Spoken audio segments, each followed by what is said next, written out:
और अब इस वक्त एक बड़ी खबर आ रही है। राहुल गांधी ने विदेश मंत्री एस जयशंकर से सवाल फिर से पूछ लिया है। पूछा है, बताएं हमने कितने भारतीय विमान खो दिए। ये राहुल गांधी सवाल पूछ रहे हैं। ये कोई चूक नहीं थी, ये तो एक अपराध था, राहुल गांधी कह रहे हैं। देश को सच्चाई जानने का हक है। लेकर चलते हैं आपको सीधे कांग्रेस पार्टी की तरफ से प्रेस कॉन्फ्रेंस की जा रही है। आप डरते हैं अमेरिका से, आप डरते हैं चीन से, आपका मुंह नहीं खुलता चीन के आगे। सबको मालूम है, पूरे देश को मालूम है, पूरे विश्व को मालूम है चीन की भूमिका क्या रही इस युद्ध में। और अमेरिका अपनी भूमिका खुद आगे बढ़ चढ़कर बता रहा है इस युद्ध को रोकने में, और जयशंकर जी का मुंह नहीं खुलता। ये क्या हो रहा है? इसलिए ये सवाल पूछने बहुत बहुत आवश्यक हैं। यह महत्वपूर्ण है कि डोनाल्ड ट्रंप क्या बोल रहे हैं, लेकिन बात सिर्फ डोनाल्ड ट्रंप की नहीं है। बात यह है जो अभी आपने वीडियो में देखा कि कैसे जयशंकर जी खुद प्रेस एजेंसीज को सामने बैठाकर और खुद बता रहे हैं कि हमने पाकिस्तान के आतंकी ठिकानों पर हमला करने से पहले पाकिस्तान को सूचित कर दिया था। अब यह सूचित करने का क्या मतलब होता है? इतना भरोसा है आपको आतंकियों पर कि आप सूचित कर देंगे और वो वहीं रहेंगे या वो चुपचाप बैठेंगे? यह भरोसा है आपको उन आतंकियों पे? रिश्ता क्या है आपका? कैसे आप बोल रहे हैं उनको? क्यों बताया आपने उनको? और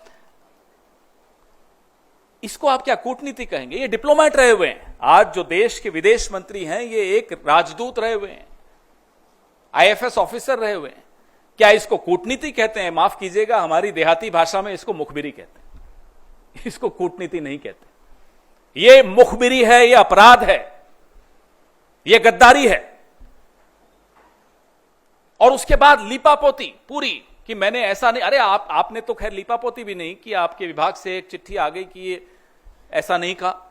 आपके मुंह से ये शब्द एक एक यहां मीडिया कर्मी बैठा है, देश के हर नागरिक ने, विश्व के हर नागरिक ने देखा आपने क्या बोला कि हमने पाकिस्तान को बता दिया था कि हम सिर्फ आतंकी ठिकानों पर हमला करने जा रहे हैं। अब बताइए, मुखबिरी नहीं है तो क्या है? और मुखबिरी का इतिहास लंबा है, अभी उस पर भी आऊंगा मैं। अब हम यह जानना चाहते हैं, क्या इसी मुखबिरी की वजह से अजहर मसूद जिंदा भाग गया?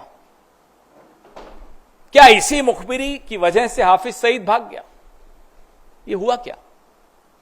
क्या देश को यह जानने का हक नहीं है कि आपने पहले ही सूचित करके अजहर मसूद को बचाया? यह वही अजहर मसूद है जिसको पहले भी बचाया गया था। कंधार में जब IC 814 को हम छुड़वाने गए थे, तब इसी अजहर मसूद को हम जाकर उनको सुपुर्द करके आए थे। ये दूसरी बार बचाने की साजिश क्यों हो रही है? क्यों बचाया गया अजहर मसूद को? कारण बताइए। ये जो बयान है विदेश मंत्री का बहुत संवेदनशील है। आतंकी ठिकाने, इस बयान के बाद पाकिस्तान ने उन ठिकानों का क्या किया होगा, खाली किए होंगे, नहीं किए होंगे, ये तो अजहर मसूद जिंदा है उसी से मालूम पड़ जाता है। और कितने आतंकी जिंदा बच के भाग गए होंगे, ये चिंता और ये सवाल हम सबके मन में है। We are right in being concerned and being worried about the future, the safety of our country. If we have forewarned Pakistan, then obviously most of the terrorists like Azhar Masood, like Hafiz Saeed would have escaped. Why did we allow that? That's a question, that's a concern which every single Indian.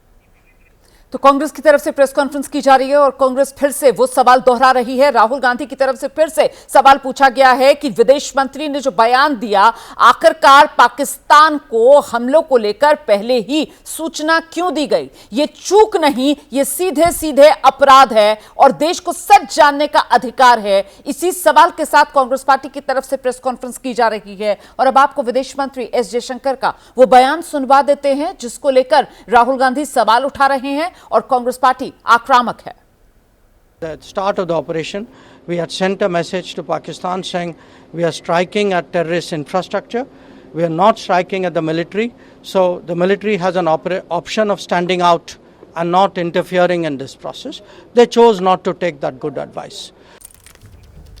तो ये वो विदेश मंत्री का बयान, और इसी विदेश मंत्री के बयान को लेकर ये सियासी आर पार। अब कांग्रेस पार्टी की तरफ से फिर से घेराबंदी विदेश मंत्री एस जयशंकर की जा रही है, और कांग्रेस कह रही है कि साहब इसे कूटनीति नहीं कहा जाएगा। कांग्रेस पार्टी इसको सीधे सीधे मुखबरी कहकर निशाना विदेश मंत्री पर साध रही है। हम आगे बढ़ेंगे, अगली खबर का रुख करेंगे। चुनौती भरा समय था, दुश्मन की शिनाख्त जो है वो की जा रही थी ऐसे समय में जब भारत और पाकिस्तान के बीच तनाव था, और जो घर के भीतर दुश्मन है उनको पहचानना भी जरूरी है। इसीलिए पिछले 11 दिन में देश के भीतर जासूसों को गिरफ्तार किया गया है, जिनकी संख्या 7 पर पहुंच चुकी है। ये जासूस किसी और देश के नहीं, हिंदुस्तान के रहने वाले हैं। जितने लोग अब तक गिरफ्तार हुए, इनका वास्ता या तो पंजाब से है, हरियाणा से है, या फिर उत्तर प्रदेश से। लेकिन इनमें जो सबसे चौंकाने वाला नाम है वो ट्रैवल विद जो नाम से यूट्यूब चैनल चलाती है महिला ज्योति मल्होत्रा का है। ज्योति मल्होत्रा से जैसे जैसे पूछताछ आगे बढ़ रही है, चौंकाने वाले खुलासे हो रहे हैं। ज्योति पर आरोप है वो न केवल सोशल मीडिया पर पाकिस्तान की एक सकारात्मक छवि बना रही थी, बल्कि उसने पाकिस्तानी खुफिया एजेंसी के एजेंट से भारत से जुड़ी संवेदनशील जानकारियां भी साझा की। वहां के पत्रकारों और सोशल मीडिया इन्फ्लुएंसर्स के संपर्क में थी। ज्योति पर खुफिया अधिकारियों की नजर तो थी। ज्योति के कई वीडियोस भी खुफिया एजेंसीज के रडार पर थे, चाहे वो नई दिल्ली स्थित पाकिस्तानी दूतावास में इफ्तार की दावत का वीडियो हो, या फिर कश्मीर घूमने आए लोगों पर बनाए गए वीडियोस हों। जैसे ही ज्योति की गिरफ्तारी हुई है, एक बड़े नेटवर्क का अब पर्दाफाश हो गया है। तो देखिए किस तरीके से जासूस ज्योति के ये राज खुल रहे हैं। पाकिस्तान की खुफिया एजेंसी आईएसआई के संपर्क में थी ज्योति। आईएसआई के 3 अफसरों से मुलाकात की थी। पाकिस्तानी उच्चायुक्त के दानिश के संपर्क में थी। दानिश ने आईएसआई अधिकारियों से मिलवाया था। पाकिस्तान की 4 बार यात्रा कर चुकी थी। सोशल मीडिया के जरिए जानकारी भेजती थी। पाकिस्तानी उच्चायुक्त की इफ्तार पार्टी में शामिल हुई। इफ्तार में ज्योति का दानिश से जो करीबी संबंध है वो भी नजर आ रहा था।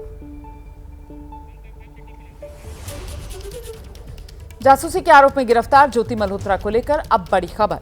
खुफिया एजेंसी ज्योति मल्होत्रा को 1 साल से ट्रैक कर रही थी। केंद्रीय एजेंसी ने ज्योति की गतिविधियों के बारे में 3 से 4 बार हरियाणा पुलिस को सूचित किया था। ज्योति पाकिस्तान क्यों जा रही है, सवाल पूछा था। वहां से पाकिस्तान के पक्ष में नैरेटिव सेट करने की कोशिश क्यों कर रही है। सिर्फ शक के आधार पर हरियाणा पुलिस ने ज्योति के खिलाफ कोई कार्रवाई नहीं की।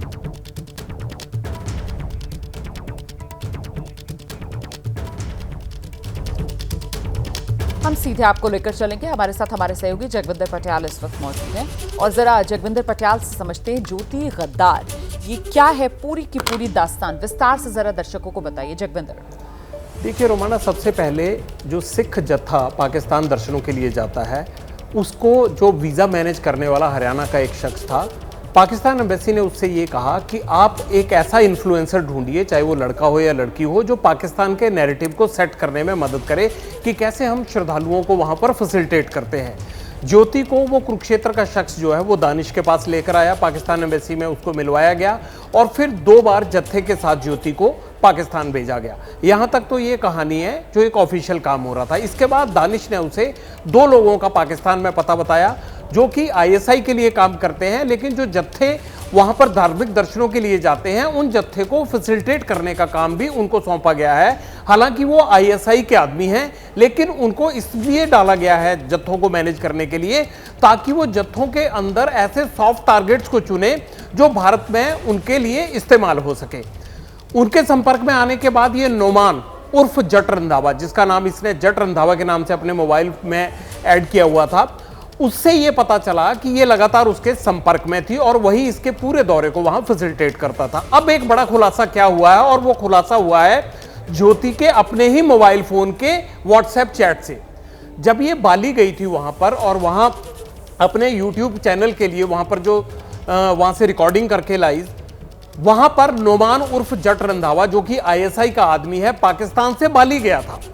और ये खुलासा जो हुआ है एजेंसियों के सामने, ये खुलासा इसके ही मोबाइल फोन के रिकॉर्ड और उसको खंगालने के बाद इंटेलिजेंस एजेंसी के सामने हुआ है। इंटेलिजेंस एजेंसी ने, ऐसा नहीं है कि इसको गिरफ्तारी से पहले आगाह नहीं किया, इंटेलिजेंस एजेंसी ने इसको 2-3 बार पिछले 1 साल में समझाने की कोशिश भी की है। कहा यह जा रहा है कि बावजूद उसके वो बाज नहीं आई और इन लोगों के लगातार संपर्क में थी और आईएसआई की इन तमाम नेटवर्क की गतिविधियों को इंटेलिजेंस ब्यूरो पहले ही ट्रैक कर रखा था। तो अभी तक इसको पाकिस्तान जो है वो एक एसेट के तौर पर सिर्फ डेवलप कर रहा था, या फिर जगविंदर पटियाल ये भी कुछ जानकारी सामने आ रही है कि इसने कुछ भारतीय जानकारियां जो है वो भी साझा की हैं, इसको लेकर कुछ जानकारी मिल रही है क्या? देखिए 3 तरह से पाकिस्तान एम्बेसी काम कर रही है जिसको आईबी पूरी तरह से ट्रैक कर रही है। पहला वो ये कर रहे हैं कि जो भी आदमी वीजा लेने जाते हैं उसको तब तक वीजा नहीं दिया जाता जब तक कि वो पाकिस्तान एम्बेसी की बात मानने के लिए मंजूर नहीं होता। अगर कोई सही आदमी है और वो नहीं मानता है तो उसका वीजा रिजेक्ट कर दिया जाता है।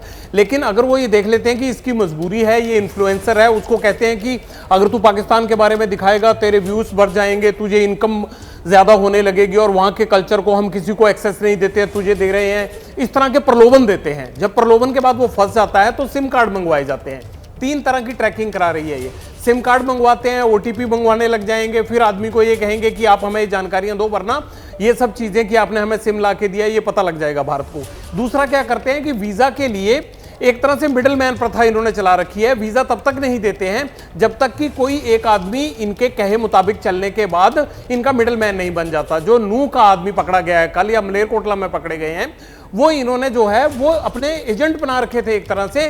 वो जिसको भी रिकमेंड करते थे उसका वीजा मिल जाता था और 10-15 हजार रुपया जिसको वीजा दिलवाते थे उसके बदले में वो रिश्वत भी लेते थे। तो ये दूसरा नेटवर्क है। और तीसरा है कि जत्थे में ये सॉफ्ट टारगेट ढूंढते रहते हैं। जो ज्योति को पहले बताया गया उसको ये एक परमानेंट स्पाई के तौर पर तैयार कर रहे थे और उसके साथ विदेशों में दौरे भी करने लगे थे। आप सोचिए आईएसआई के आदमी अगर बाली इसके साथ जा रहे हैं तो ये नॉर्मल एसेट नहीं हुई। उनको ये लगने लगा था कि ये आगे चलकर इनके लिए भारत में एक बड़ा एसेट साबित हो सकती है, बड़ी जासूस बन सकती है। इसलिए ना सिर्फ उसको इन्फ्लुएंसर या फिर एक यूट्यूब चैनल को बढ़ाने के बहाने उसके साथ दोस्ती गांठी, उसके दौरों को स्पॉन्सर करने लगे और अब आगे चलकर उससे तमाम इंफॉर्मेशन ले लेते। अगर ये पहलगाम ना होता या उसके बाद ऑपरेशन संदूर ना होता तो मुझे लगता है कि ज्योति मल्होत्रा अब भी आईबी की ट्रैकिंग पर ही बनी रहती, उसके खिलाफ कोई बड़ी कार्रवाई नहीं होती। ये तय किया गया कि क्या एक महिला यूट्यूबर को गिरफ्तार किया जाना चाहिए, जब सभी स्तर पर, हरियाणा पुलिस के स्तर पर, आईबी के स्तर पर इसके व्हाट्सएप चैट निकालने के बाद जो सनसनीखेज चीजें सामने आई वो पता लगने के बाद इसकी गिरफ्तारी हुई है। ये भी महत्वपूर्ण हो जाता है कि इतने लंबे वक्त से ये इस तरीके के काम कर रही थी और जैसा कि आपने कहा कि साहब एक सामान्य एसेट नहीं बल्कि एक महत्वपूर्ण एसेट की भूमिका में आ गई थी। तभी तो वो जट रंधावा के नाम पर जिस आईएसआई एजेंट नोमान का इसने नंबर अपने मोबाइल में सेव कर रखा था, ये बाली जाती है पीछे से पाकिस्तान से, वो नोमान भी बाली चला जाता है। तो अब महत्वपूर्ण ये हो जाता है कि इतनी छूट इन्हें क्यों दी गई थी, या फिर इसको सीधे सीधे हमारी जो एजेंसीज हैं उसकी कोताही, उसकी लापरवाही माना जाए। ये तो पहलगाम वाला मामला होता है और उसके बाद भारत और पाकिस्तान के बीच तनाव जो है वो चरम पर पहुंचता है और फिर ये सारी की सारी कड़ियां इनकी पड़ताल जब की जाती है तो ये अब 7-8 नाम हैं जो अभी तक सामने आ चुके हैं। जगविंदर पटियाल, इतने वक्त से हमने इतनी ढील इन्हें क्यों दी हुई थी? देखिए रोमाना, मुझे लगता है कि पुलिस के स्तर पर लापरवाही हुई होगी या पुलिस ने यह सोचा होगा कि एक महिला को केवल शक के आधार पर क्यों पकड़ लेना है। इंटेलिजेंस ब्यूरो ने इस बारे में पिछले 1 साल के दौरान 3 से 4 बार इन्फॉर्म किया था स्टेट पुलिस को कि इस महिला की एक्टिविटीज जो हैं वो संदिग्ध हैं, ये पाकिस्तान जा रही है, जत्थों के साथ जा रही है और वहां पर जाकर अपने यूट्यूब चैनल पर जो कुछ बोलती है उसमें पाकिस्तान का नैरेटिव सेट कर रही है।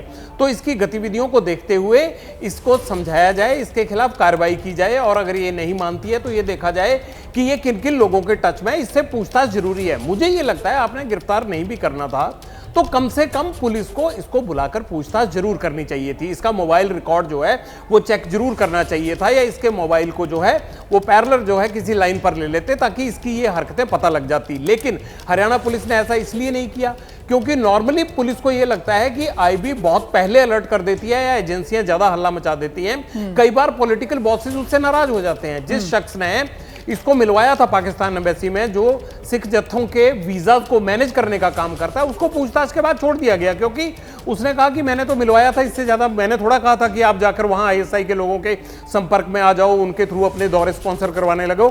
तो मुझे ये लगता है कि जो पॉलिटिकल बॉसेस हैं वो नाराज ना हो जाए, कोई कम्युनिटी नाराज ना हो जाए। इन तमाम चीजों को देखते हुए बहुत बार स्टेट पुलिस चुप कर जाती है और उसी का फायदा ज्योति मल्होत्रा और आईएसआई उठा रही थी। बहुत शुक्रिया आपका जगविंदर पटियाल इस तमाम जानकारी के लिए। हम आगे बढ़ेंगे यूट्यूबर है ज्योति मल्होत्रा, पाकिस्तान के लिए जासूसी करने के आरोप में अब अरेस्ट हो चुकी है। उसका एक वीडियो भी सामने आ रहा है और ये जो वीडियो है वो पाकिस्तानी उच्चायोग में जो इफ्तार पार्टी थी, जो पाकिस्तान के नेशनल डे का जश्न भी आप कह लीजिए मनाया जब जा रहा था, इसमें ज्योति मल्होत्रा शामिल हुई थी। खुलकर पाकिस्तानी उच्चायोग के अधिकारी से बातचीत करती हुई नजर आ रही थी। और देखिए, पाकिस्तान के लिए जासूसी करने के आरोप में गिरफ्तार यूट्यूबर ज्योति मल्होत्रा की गिरफ्तारी का पाकिस्तान विरोध कर रहा है। पाकिस्तानी पत्रकार, सोशल मीडिया इन्फ्लुएंसर हीरा बतूल इस गिरफ्तारी के विरोध में पोस्ट कर रही हैं। ज्योति की इस पाकिस्तानी बहन से मुलाकात कुछ महीने पहले हुई थी, जब वो पाकिस्तान गई थी। उस दौरान दोनों ने सोशल मीडिया पर एक पोस्ट साझा कर एक दूसरे को अपनी बहन बताया था। सूत्रों के मुताबिक खुफिया एजेंसियों को यह भी जानकारी मिली है कि Jyoti Malhotra Pakistani social media influencer और पत्रकारों के साथ भी संपर्क में थी। ज्योति के हर पाकिस्तानी पोस्ट के लिए वहां के इन्फ्लुएंसर को वीडियो पोस्ट वायरल करने का काम मिला हुआ था। ज्योति जो भी पोस्ट सोशल मीडिया पर डालती थी, उस पर पाकिस्तानी सोशल मीडिया इन्फ्लुएंसर लगातार चर्चा करते थे और उसको वायरल करते थे। और ये सुंदर सी लड़की कौन है आपके साथ? ओह अल्लाह, ये मेरे साथ ज्योति है, इतनी सुंदर सी। आए कभी हमारे इंडिया भी, है ना? हिंदुस्तानी पाकिस्तानी, बहन बहन, सिस्टर सिस्टर, ऐसा कुछ लग ही नहीं रहा कि ये पाकिस्तानी है मैं हिंदुस्तानी हूँ। हम तो सेम ही लग रहे हैं ना। अब मैं कह सकती हूँ हिंदू और मुस्लिम हो चाहे, या इंडियन और पाकिस्तानी हो, मुझे तो कुछ डिफरेंसेस नजर नहीं आ रहे। और ये इस साल का नारा होना चाहिए, कोड होना चाहिए, सिस्टर कोड। और आइए सीधे आपको लेकर चलेंगे, हमारे साथ हमारे सहयोगी अंकित गुप्ता इस वक्त मौजूद है। जरा अंकित से जानते हैं। अंकित, अब तो गिरफ्तार हो चुकी है ज्योति मल्होत्रा, जो पूछताछ लगातार ज्योति मल्होत्रा से हो रही है, उसमें खुद क्या कह रही है ज्योति मल्होत्रा? सूत्र क्या जानकारी दे रहे हैं अंकित? रोमाना, देखिए, ज्योति मल्होत्रा से जो है तमाम एजेंसी से पूछताछ कर रही हैं और खुफिया एजेंसी ने जो सबूत जुटाए हैं उससे तो एक बात तो साफ हो रही है, जिस बात का भी आपने जिक्र किया कि ज्योति मल्होत्रा जो पाकिस्तान जाती थी और वहां पर जो वीडियोस बनाती थी जिसमें वो पाकिस्तान की तारीफ करती थी, वो वीडियोस तो वहां पर जो सोशल मीडिया इन्फ्लुएंसर्स के जरिए वायरल करवाए ही जाते थे। लेकिन उसके साथ ही में भारत में आकर के भारत की सरकार के ऊपर या अलग अलग तरह से जो वो सवाल उठाती थी देश के ऊपर, उन वीडियोज को भी वहां पर जो है इन्फ्लुएंसर्स के जरिए, सोशल मीडिया इन्फ्लुएंसर्स के जरिए उनको वायरल करवाया जाता था। उसका मकसद क्या था? ज्योति से यह कहा गया था कि देखिए, हम आपकी ट्रिप तो स्पॉन्सर कर रहे हैं, आपको जो पैसा आपको देना नहीं है, और साथ ही में आप जो वीडियोस बनाएंगे उनके जरिए आपकी कमाई भी करवाएंगे, यानी कि घर बैठे आपको जो पैसा मिलने लगेगा सोशल मीडिया प्लेटफॉर्म से। तो ज्योति को एक नहीं अलग अलग तरीके के प्रलोभन दिए गए थे, जैसे कि खुफिया एजेंसियों से जानकारी निकल के सामने आ रही है, और इसी वजह से वहां पर जो सोशल मीडिया इन्फ्लुएंसर्स थे उनके टच में आई थी ज्योति। और इसी के चलते जो ज्योति के कई सारे वीडियोस जो हम देख रहे हैं कि काफी वायरल हुए हैं या उसकी जो फॉलोइंग बढ़ी है, उसमें एक बड़ा तबका ऐसा है जो कि पाकिस्तान में रहने वाले लोगों का है। क्यों? क्योंकि बाकायदा वहां पर आईएसआई ने, वहां की जो खुफिया एजेंसीज ने यह काम दिया हुआ था वहां के सोशल मीडिया इन्फ्लुएंसर्स को कि ज्योति अगर कोई भी जो ऐसे वीडियो बनाती है, डालती है, तो उसको हमारी जिम्मेदारी है कि उसको हम वायरल करें, उसको जो ज्यादा लाइक्स मिले, उसको ज्यादा जो कमेंट्स मिले, जिससे कि ज्योति के जो फॉलोअर्स की संख्या है वो भी बढ़े और उसके साथ ही में उसको सोशल मीडिया प्लेटफॉर्म से पैसा और ज्यादा मिले। तो कुछ इस तरीके से कोशिश की गई थी आईएसआई के जरिए या फिर पाकिस्तानी जो एजेंसीज है उनके जरिए कि ज्योति को किसी को शक भी ना हो और उसकी कमाई भी जो सोशल मीडिया प्लेटफॉर्म्स हैं वहां से जो बढ़ने लगे, तो इससे ज्योति को भी फायदा होगा और किसी को शक भी नहीं होगा। लेकिन जिस बात का जिक्र अभी जो है जगविंदर कर रहे थे कि हमारी जो खुफिया एजेंसीज थी उनके रडार पे तो पिछले जो काफी वक्त से थी, लेकिन कोई सीधा सबूत नहीं मिल पा रहा था, जिसकी वजह से ये कार्रवाई नहीं हो पा रही थी। देखिए ना किस तरीके से पाकिस्तान जो है वो हिंदुस्तान में नापाक साजिशें अंजाम देने के लिए करतूतें करता रहता है। उसी की एक मिसाल के तौर पर ये ज्योति गद्दारी देश के साथ कर रही थी। पर्दाफाश ज्योति का हो चुका है। जासूसी के आरोप में पकड़ी गई है हिसार की ज्योति मल्होत्रा। पाकिस्तान के पूर्व प्रधानमंत्री नवाज शरीफ की बेटी मरियम नवाज का भी इंटरव्यू कर चुकी है। एक वीडियो में जासूस ज्योति गुरुद्वारा करतारपुर साहिब कॉरिडोर में मरियम नवाज से सवाल जवाब करती हुई नजर आ रही है और ये जो वीडियो है वो बीते साल अप्रैल महीने का बताया जा रहा है। ਸਤਿ ਸ਼੍ਰੀ ਅਕਾਲ। ਕਿਵੇਂ ਹੋ ਜੀ ਮੈਮ? ਮੈਂ ਬਿਲਕੁਲ ਠੀਕ, ਤੁਸੀਂ कैसे हो? ਮੈਂ ਬਹੁਤ ਵਧੀਆ। ਤੇ ਸਰ ਨੂੰ ਮੈਂ ਉਸ ਦਿਨ ਮਿਲੀ ਸੀ, ਬਹੁਤ ਚੰਗਾ ਲੱਗਿਆ ਜਿਹੜੇ ਤੁਸੀਂ ਇੱਥੇ ਅਰੇਂਜਮੈਂਟ ਕੀਤੇ ਹੋਏ ਹੈ ਸਾਡੇ ਲਈ, ਉਹ ਕਾਬਿਲੇ ਤਾਰੀਫ ਹੈ।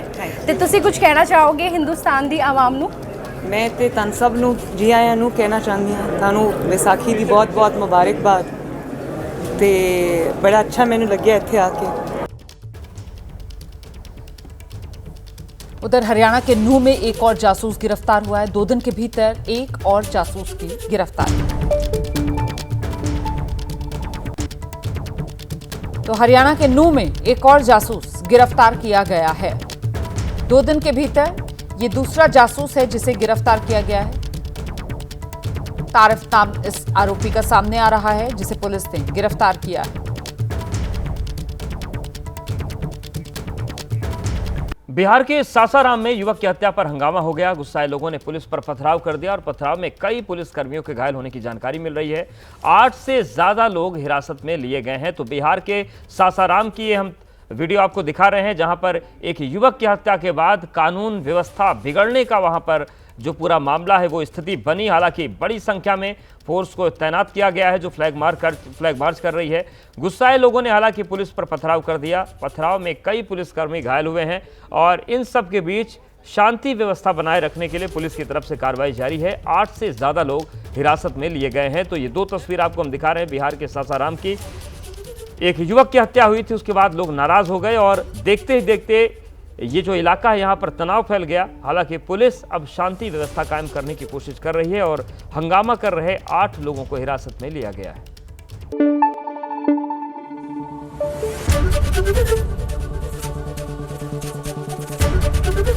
एबीपी न्यूज आपको रखे आगे।